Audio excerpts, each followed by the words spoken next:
दोस्तों, आज तो मेरे साथ मौजूद है राम पुनियानी जी। और कोई तारुफ की कोई जरूरत नहीं है। मशहूर हिस्टोरियन है और बहुत नॉलेज रखते हैं हर विषय पर। आपका बहुत बहुत स्वागत है राम जी। धन्यवाद।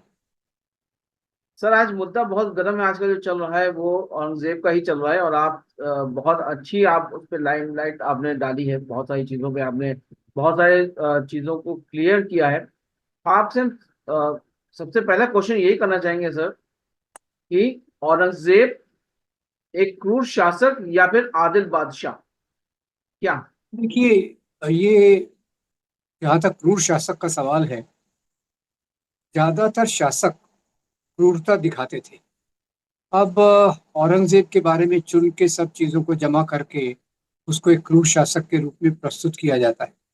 और इसमें मैं आपको बता दूं, जैसे औरंगजेब ने संभाजी के बारे में ये फिल्म बताई गई है। वो फिल्म तो एक उपन्यास के आधार पे है।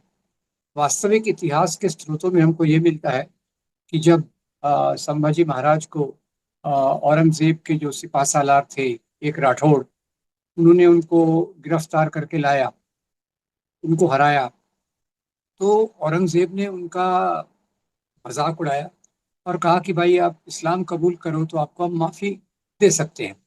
और ये उस समय कई राजाओं का तरीका था कि राजाओं को इंडियन कॉन्स्टिट्यूशन से बंधे नहीं थे। इंडियन कॉन्स्टिट्यूशन ह्यूमन राइट्स के मुद्दे से बड़े नहीं थे। तो अपने अपने तरीके से वो विरोधी का अपमान करते थे। और कई जगह मुसलमान राजा ये शर्त रखते थे कि भाई आप इस्लाम कबूल करो तो आपको हम माफ कर देंगे। ये एक बात है। और उसमें हर एक राजाओं का अलग अलग तरीका था विरोधी का अपमान करने के। अब जैसे ये एक बात कही जाए तो इसका मैं उदाहरण आपको दे देता हूँ कि अभी इतिहासकार रुचिका शर्मा के साथ मैं एक शो में था। तो उन्होंने बताया कि जो हमारे यहाँ के चोला राजा है, राजेंद्र, श्री राजेंद्र, उन्होंने चालुक्य राजाओं पर आक्रमण किया। चालुक्य राजा हार गए तो उनके जो सेनापति थे, समुद्रराज, समुद्रराज के धड़ अलग कर दिया गया। उसकी बेटी का नाक काट दिया गया। तो ये चोला तो एक हिंदू राजा थे, उन्होंने भी यही किया। तो देखिए, आज के कानून के समय से, आज के संविधान के आधार पे, आज की ह्यूमन राइट्स के स्टैंडर्ड से हम राजाओं को जज नहीं कर सकते। क्रूरता तो ये राजाओं की पहचान थी। अब बाल सामंत नाम के एक ये हैं, उन्होंने अभी ये जो उपन्यास लिखा, नहीं सॉरी, बाल सामंत ने जो पहले लिखा, शिवाजी महाराज ने जब सूरत पर लूटमार की थी तो 21 दिनों तक शिवाजी महाराज की सेना ने वहां बहुत अत्याचार किए, ये बाल सामंत लिखते हैं। तो ऐसे आपको इतिहास में बहुत उदाहरण मिल जाएंगे अगर आप इन चीजों में जाएं कि राजाओं की फौज, राजाओं के निर्णय, ये कोई मानव अधिकार के आधार पे नहीं थे। तो लेकिन आज के मुद्दों से उनको तय करना ये बिल्कुल गलत होगा। तो औरंगजेब को दूसरा क्रूर इसलिए कहा जाता है कि उसने दो भाइयों को मरवाया, बाप को कैद कर दिया। तो मैं आपको बताऊं कि सबसे पहली बात जिसमें देखने को मिलती है, अजात शत्रु राज का एक अजात शत्रु नाम का एक राजा था। उसने अपने पिता की हत्या की सत्ता पर आने के लिए। अशोक, सम्राट अशोक, उसने अपने बहुत सारे भाइयों की हत्या की सत्ता पर आने के लिए। कलिंगा की लड़ाई में कितना ये क्रूरता दिखाई गई, ये भी हमको मालूम है। तो क्रूरता से किसी एक राजा को जोड़ा जाना गलत है। क्रूरता ये बादशाहों का, राजाओं का तरीका था जिसके आधार पे वो अपना कानून चलाते थे। दूसरा, आपने जो कहा कि वो एक कुशल शासक था। अब कुशल शासक में भी ऐसा देखिए कि राजाओं का अलग अलग तरीका होता है। जैसे छत्रपति शिवाजी महाराज, उनके पास तो कोई राज्य था नहीं, उन्होंने अपने राज्य को बनाया, तो ये भी एक कुशलता थी। औरंगजेब ने अपने राज्य को 50 साल तक चलाया, ये भी एक कुशलता थी। ऐसे बहुत सारे राजा थे जिन्होंने अपने राज्य को बहुत दिन तक चलाया। सम्राट अशोक बौद्ध धर्म स्वीकार करने के बाद भी राजा बने रहे, उन्होंने अपने साम्राज्य का विस्तार किया। तो ये सवाल में ही थोड़ी सी गड़बड़ है कि एक राजा को चुनना। अब इतिहास में तो कितने राजा हुए हैं, बहुत सारे हिंदू हैं, बहुत सारे कायस्थ हैं, बहुत सारे चोला हैं, और वो मुसलमान भी हैं। उसमें से एक ही राजा को आप चुनकर इस बात प्रकार की बात करेंगे तो वो तो फिर आप किसी प्रकार का भी चित्रण कर सकते हैं। तो मेरा मुख्य विरोध इस बात से है कि राजाओं का जो मूल्यांकन करना है, वो राजाशाही के समय जो चलता था, तरीका था, उनका जो पैटर्न था, उसके आधार पे जज करना चाहिए। किसी एक राजा को चुनकर कहा जाए कि भाई वो क्रूर है, उसने अपने बाप को मरवाया, तो अजात शत्रु ने भी अपने बाप को उसने अपने बाप को कैद किया। अजात शत्रु ने तो अपने बाप को मारा, उसने अपने भाइयों की हत्या की। तो अशोक ने अपने भाइयों की हत्या की। ये चीजें इतिहास में मिलती हैं। पर अभी जब से मैं थोड़ा आपको विस्तार में बता दूं कि अंग्रेजों के आने के बाद उन्होंने एक इतिहास इतिहास का ढर्रा चलाया, जो राजाओं को उनके धर्म के आधार पे देखता है। अब राजा जब प्रशासन करता था तो केवल धर्म के आधार पे नहीं करता था, धर्म एक मुद्दा होगा, और राजा खुद को अपना धर्म बहुत प्रोजेक्ट करता था लोगों को उत्साह देने के लिए। और जब हम ऑब्जेक्टिवली देखें तो राजा के लिए सत्ता, संपत्ति ज्यादा महत्वपूर्ण थे, और जो धर्म का मामला था वो एक छोटा सा मुद्दा उसमें था। उनकी कई नीतियां धर्म से भी अफेक्ट होती थी, और वो एक पीछे की बात है। मुख्य बात तो है अपने राज्य का विस्तार करना, अपनी संपत्ति का विस्तार करना। ये राजाओं का मुख्य तरीका होता है। लेकिन हम ये जानना चाहते हैं राम सर, कि इस्लाम के मुताबिक इस्लाम जो है वो जोर जबरदस्ती से नहीं आप किसी को कबूल करवा सकते, उस वो पूरी तरह से अगेंस्ट है इस्लाम के। अगर हमारा कहने का मतलब है कुछ चीजें ऐसी हैं जो अ, हम औरंगजेब के बारे में बात करें, अगर उन्होंने बहुत सारे अच्छे काम किए होंगे, लेकिन जो बज़ाहिर तौर पे जो उनके जो काम सामने आ रहे थे वो इस्लाम के विरुद्ध थे। क्योंकि अगर शिवाजी महाराज को उन्होंने कहा कि आप इस्लाम कबूल करिए तो आपको जो हम छोड़ देंगे, तो इस्लाम में तो जबरदस्ती है ही नहीं है तो। करेक्ट। ये ये जो उन्होंने कहा संभाजी महाराज को, वो कोई इस्लाम के कारण नहीं कहा, वो तो एक बदला लेने के लिए कहा, उसका अपमान करने के लिए कहा। सॉरी। तो ये जैसा आपने कहा कि इस्लाम में जबरदस्ती तो अलाउड नहीं है, दीन के मामले में कोई जबरदस्ती नहीं होना चाहिए, तो ये भी बात गलत है कि उसने केवल हिंदू राजाओं के साथ ऐसा किया। मैं आपको बताऊं, केवल हिंदुओं ही नहीं, जो इस्लाम के दूसरे गैर सुन्नी संप्रदाय थे उनके साथ भी औरंगजेब काफी स्ट्रिक्ट था। जो शिया हो गए, जो बोहरा हो गए, और दूसरे प्रकार के जो थे, उनके साथ भी वो स्ट्रिक्ट था। वो एक सुन्नी था, उसके आधार पे कई बार वो बताता था। और राजा ज्यादातर खुद का जो इमेज प्रस्तुत करता था वो धर्म के आवरण में प्रस्तुत करता था। अब देखिए, जैसे इतिहास में बहुत सारे क्रिश्चियन राजाओं ने क्रूसेड चलाया, वो कोई क्रिश्चियनिटी को फैलाने के लिए था या सत्ता को फैलाने के लिए था। मुसलमान राजाओं ने जिहाद चलाया, वो भी कोई इस्लाम को फैलाने के लिए नहीं था। हिंदू राजा धर्म युद्ध करते थे। अब युद्ध में धर्म कहाँ से आ सकता है? धर्म की पूरी कल्पना युद्ध के खिलाफ है। धर्म शांति की बात करता है, प्यार की बात करता है, मोहब्बत की बात करता है। तो कोई भी युद्ध धर्म के आधार पर कैसे हो सकता है? वो जिहाद हो, क्रूसेड हो, या धर्म युद्ध हो ही नहीं सकता। तो ये जो कुछ चीजें हैं इतिहास में जिनका प्रमाण नहीं मिलता, उनको थोड़ा टिल्ट करके इस प्रकार से बताया गया है कि मंदिर तोड़कर ही उसने मस्जिद बनाया। तो वास्तव बात यह है कि कई जो उसने मंदिर तोड़े, उसका भी कारण क्या था? उसका कारण कोई धर्म नहीं था। ये थोड़ा डिटेल में हम देख लेते हैं। मंदिर तोड़ने के पीछे जो औरंगजेब के कारण थे, दूसरे राजाओं के कारण थे, वो दो या तीन थे। मुगल शासन के पहले भी और उसके दौरान भी जब दो हिंदू राजा आपस में लड़ते थे तो जीतने वाला हिंदू राजा हारने वाले हिंदू राजा के कुल देवता की मूर्ति को तोड़ देता था। 11वीं शताब्दी में एक राजा हुए हैं, राजा हर्षदेव। उन्होंने तो पूरा एक डिपार्टमेंट खोल दिया मंदिर तोड़ने के लिए। क्यों? उनको संपत्ति चाहिए थी। तो हारे हुए राजा का अपमान, कई बार राजा के विद्रोही छुप जाते थे मंदिरों में, वहां कोई इमोरल काम होता था तो उसके कारण भी मंदिर तोड़वाए जाते थे। तो उसको औरंगजेब के साथ से, मजहब के साथ से जोड़कर ये कई इतिहासकारों ने जो काम किया है वो बिल्कुल गलत है। उसमें मैं आपको बता दूं कि अभी ऑड्रे टुश्के, उसकी एक बहुत बेहतर किताब है ये औरंगजेब की। वो काफी बैलेंस पिक्चर देती है और राजा को राजा के हिसाब से देखती है, आज के ह्यूमन राइट्स के स्टैंडर्ड से नहीं देखती। तो औरंगजेब ने मंदिर तोड़वा के मस्जिद बनवाए, मतलब ये इतिहास में है? कई जगहों पे है कि मंदिर तोड़ा और उसके बाजू में मस्जिद बनाई, या बड़ी मस्जिद बनाई और मंदिर को छोटा कर दिया, ऐसा कहते हैं। पर उसका कोई एग्जैक्ट प्रमाण नहीं है। दूसरी बात मैं बताना भूल गया, वो ये, अब जब औरंगजेब ने कुछ मंदिरों को इन कारणों से तोड़ा जो मैंने बताए, अब इसको आप कैसे एक्सप्लेन करेंगे कि उन्होंने बहुत सारे मंदिरों को दान दिया? डॉक्टर विशंबर नाथ पांडे की एक किताब है, राजा औरंगजेब द्वारा दिए गए फरमान।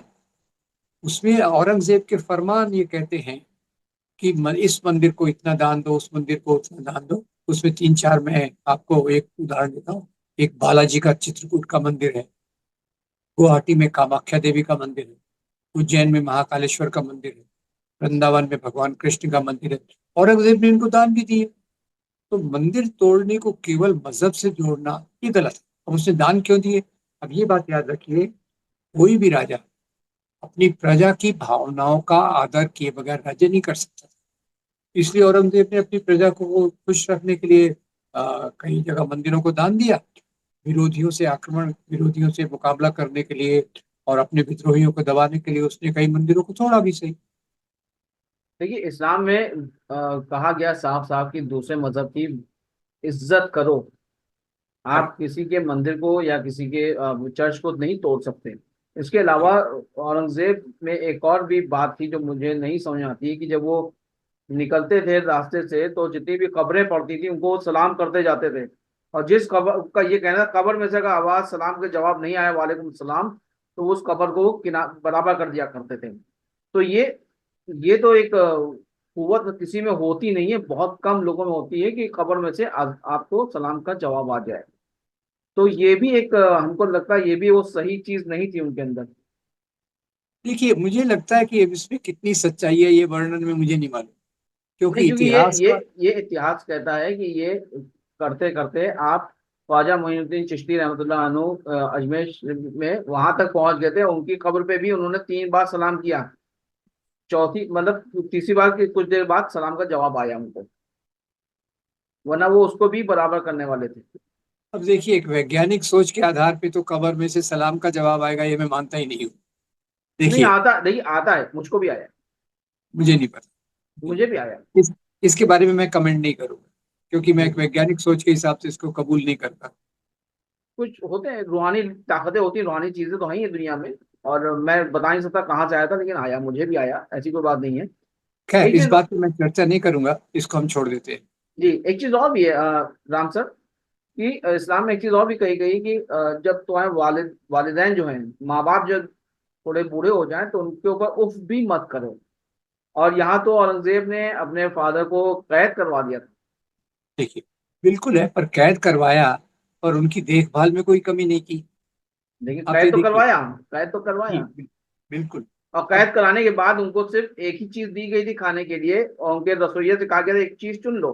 तो उसने चना चुना था कि चने की बहुत सारी क्वालिटीज हैं जो बनाई जा सकती है, जिससे एक मतलब बहुत सारी दिल उगताए ना। जी, अब इस्लाम में ये कुरान में लिखा है या शरिया में लिखा है या प्रैक्टिस में से आया, इसका मुझे ज्ञान नहीं है। पर हाँ, इतना है कि उसने अपने पिता को कोई मरवाया नहीं, अजात शत्रु के जैसा। अजात शत्रु ने तो सीधा सीधा अपने बाप की हत्या कर दी।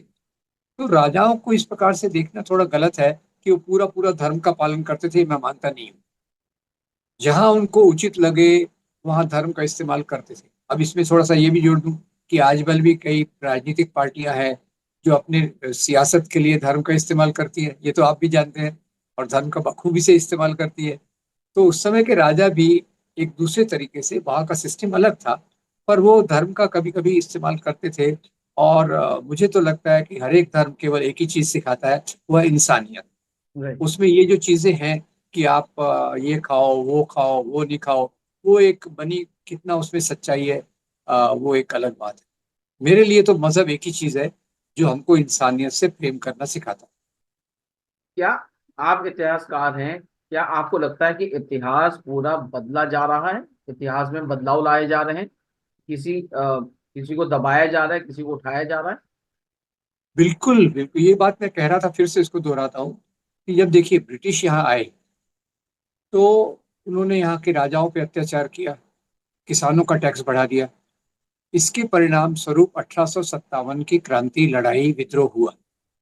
अब 1857 की लड़ाई का आप स्ट्रक्चर देखिए। बहादुर शाह जफर उसके नेता हैं, तात्या साहब टोपे, नाना साहब पेशवा, झांसी की रानी बेगम हजरत महल महल उनके साथ हैं। हिंदू मुसलमान मिलकर अंग्रेजों के खिलाफ लड़ रहे हैं, राइट। राइट। अंग्रेजों को यहाँ राज करना है। कौन सी नीति लगाएंगे? फूट डालो और राज करो। दो बड़े धर्म जो है, हिंदू और मुसलमान, इस्लाम, उनके बीच में नफरत पैदा करो। ये कैसा करेंगे भाई? तो आप इतिहास के राजाओं को मजहब के नाम पे प्रस्तुत करो। राजा जो करता है मेरे ख्याल से मुख्य रूप से सत्ता के लिए करता है, संपत्ति के लिए करता है, उसके साथ साथ कई बार मजहब का इस्तेमाल वो करता है। तो उसके बदले अंग्रेज इतिहासकार सबसे पहले जेम्स मिल 1818 में, और बाद में इलियट एंड डॉसन, इन्होंने बहुत इतिहास लिखा। और उसके लेखन का तरीका क्या था? केवल हिंदू मुसलमान। तो उसके आधार पे जो कम्युनल ताकतें थी, एक तरफ मुस्लिम लीग, दूसरी तरफ हिंदू महासभा आरएसएस, इन्होंने उसको अपने सुविधा अनुसार पकड़ लिया। और उसमें एक पहली बात तो इसको कहते हैं कम्युनल हिस्टोरियोग्राफी, इतिहास को धर्म के चश्मे से देखना। और दूसरी बात क्या है? Selective historiography. इसमें क्या करते हैं? अब आप अकबर को छोड़ देंगे, ताराशिकों को छोड़ देंगे, औरंगजेब को पकड़ लेंगे। बाबर ने जो अपने बेटे हुमायूं के लिए वसीयत लिखी, उसको आप ख्याल ही नहीं करेंगे। क्या लिखता है बाबर? कि यहाँ जो भी मजहब है सबका आदर करो, अपने राज्य में मंदिर मत टूटने दो, गाय की हिंसा, गाय के ऊपर हिंसा मत करने दो।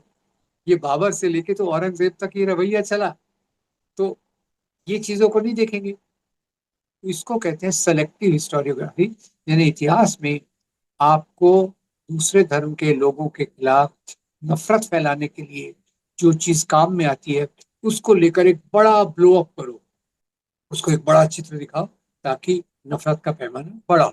जैसे छावा फिल्म में आया, 126 मिनट की फिल्म है, 40 मिनट केवल संभाजी पे जो अत्याचार होते हैं वो दिखाया गया। अब मुझे बताइए कि संभाजी महाराज की जो लाइफ थी, औरंगजेब की जो लाइफ थी, उसके उसका तो ये 2-4 दिन का मामला होगा, 10 दिन का मामला होगा। उसको आप 40 मिनट दे रहे हैं। और जो बाकी संभाजी महाराज ने पहले औरंगजेब के साथ मिलकर बीजापुर के आदिल शाह के खिलाफ लड़ाई, उसके बारे में आप नहीं बता रहे। संभाजी ने जब अपने बाप के खिलाफ बगावत की, शिवाजी महाराज के खिलाफ, तो उन्होंने औरंगजेब का साथ दिया। तो इसको एक चुन के आप एक इतिहास का निर्माण करते हैं, उसका उद्देश्य केवल सीमित होता है। औरंगजेब खराब था, आज के मुसलमान खराब है, नफरत जो समाज में बढ़ाई जा रही है उसको तेजी लाओ, यही उसका उद्देश्य। तो ये भी उस टाइम पे भी वर्चस्व की लड़ाई थी, आज भी वर्चस्व की लड़ाई है, सिर्फ पैमाने बदल गए। हाँ, पैमाने बदल गए और तरीका बदल गया है। पहले देखिए, राजाशाही में तो उत्तराधिकार होता था, राजा के हम्म। बेटों में झगड़ा होता था सत्ता के लिए। आजकल डेमोक्रेटिक पैटर्न है। अभी भी भारत की भी डेमोक्रेसी कमजोर हो रही है। वीडेम की रिपोर्ट हुई है और आई है कि भारत में भी यानी इलेक्टेड ऑटोक्रेसी आ गई है। तो डेमोक्रेसी में तरीका ये होता है कि लोग चुन के देते हैं, उसके आधार पे चलता है। फिर भी यहाँ फैमिलियल पॉलिटिक्स भी बहुत चलता है। बाप है, उसका बेटा है, बेटियां हैं, वो एमपी एमएलए फिर आके बड़ी बड़ी पोस्ट पे चल जाते हैं। अब एक बड़ा पॉलिटिशियन है, उसका बेटा क्रिकेट के बारे में कुछ नहीं जो जानता, पर वो क्रिकेट बोर्ड का इंचार्ज हो गया। तो ये भी अभी भी वो तरीके हैं जिसमें उत्तराधिकार के आधार पे कई नीतियां चलती हैं।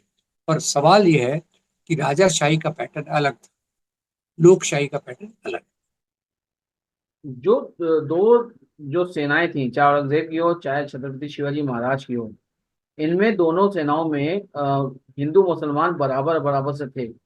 औरंगजेब करेक्ट। की सेना में भी हिंदू बहुत तादाद में थे, और शिवाजी महाराज की भी सेना में मुसलमान तादाद में थे। तो उस टाइम इस टाइम से देखा जाए तो उस टाइम पे कोई हिंदू मुसलमान की लड़ाई नहीं थी, सिर्फ वर्चस्व की लड़ाई थी, जो जिसको गलत तरीके से पेश किया जा रहा है, ऐसा है। मैं आपसे बिल्कुल सहमत हूँ। देखिए, औरंगजेब के दरबार में जो हिंदू ऑफिसर थे, वो पूरे मुगल एडमिनिस्ट्रेशन में बाबर से लेके तो बहादुर शाह जफर तक सबसे ज्यादा मुसलमान अधिकारी औरंगजेब के राज में थे। उनका परसेंटेज था 33%। राजा जय सिंह, राजा जसवंत सिंह, रघुनाथ बहादुर, ये अकबर के दरबार के बड़े बड़े ऑफिसर थे। शिवाजी महाराज को देखिए, तो उनका सबसे बड़ा जो ऑफिसर था वो था मौलाना हैदर अली। उनकी फौज में 12 सेनापति थे। कोई उनके तोप विभाग का इंचार्ज था, कोई नौसेना का इंचार्ज था, कोई बाकी चीजों कैवलरी को देखता था। सिद्दी संभल, इब्राहिम गारदी, दौलत दौलत खान, ये सब शिवाजी के इसमें थे।